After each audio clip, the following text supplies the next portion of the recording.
Hi guys, today I'm going to start a new series about finance.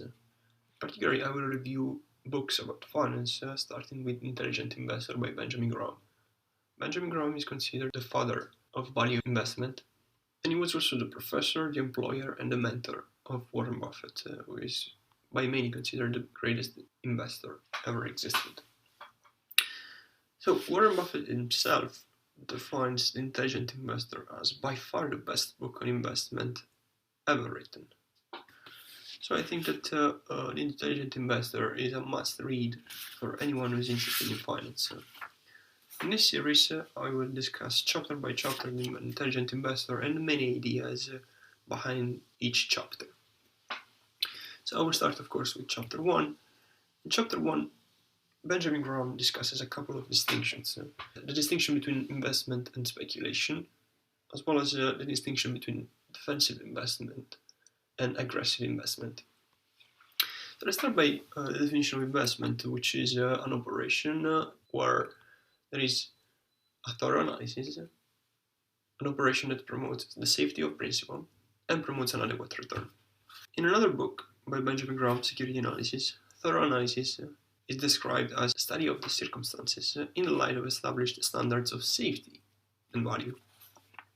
The safety of principal means just protection against loss. An adequate return is simply any rate of return, however low, that the investor is willing to accept. Any operation that doesn't meet any of these requirements is, according to Benjamin Graham, a speculative operation. So, an investment decision that is made without thorough analysis of the situation, or an investment operation that is very risky or that promotes an extraordinary return. Keeping this distinction in mind, we can move on to the second distinction that is introduced in the first chapter of The Intelligent Investor. The distinction between defensive investor and aggressive investor. So a defensive investor is interested chiefly in the safety of the principal. The defensive investor has also limited time to study the situation throughout a thorough analysis. Let's make something clear here. By limited study, we mean less study than the aggressive investor, but a thorough analysis is always required. For reasons that will be developed later in the book, Benjamin Graham is skeptical of the ability of the defensive investor to obtain better than average results. The aggressive investor, of course, is interested in the safety of principal because this falls under the definition of investment, but this is not the main focus of the aggressive investor. To be an aggressive investor, you also need to dedicate a substantial amount of time in the study of your operations. The difference of time between the defensive investor and the aggressive investor is substantial. Benjamin Graham points out that the difference between a defensive investor and aggressive investor is not proportional. So an aggressive investor, to obtain slightly better results than the average, will need substantially more time to dedicate on the study of the operations. Of course, the goal of the aggressive investor is to obtain better than average results. But Benjamin Graham warns the investors and the readers that this is not an easy task. In fact, many incur in the risk to obtain worse than average results, even though they dedicate intense study. And this for a number of reasons that will be discussed throughout the book. However, the reasons are mainly two. The human mistake, which is the possibility of being wrong.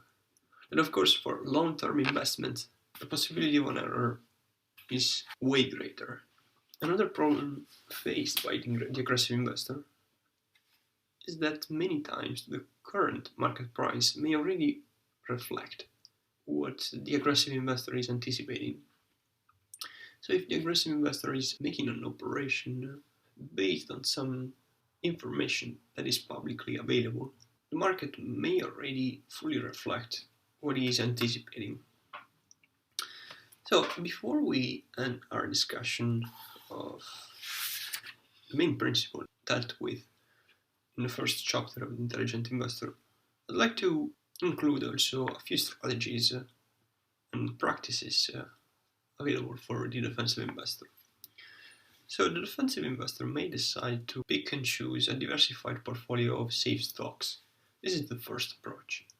Another possibility would be to rely on a well-established investment fund.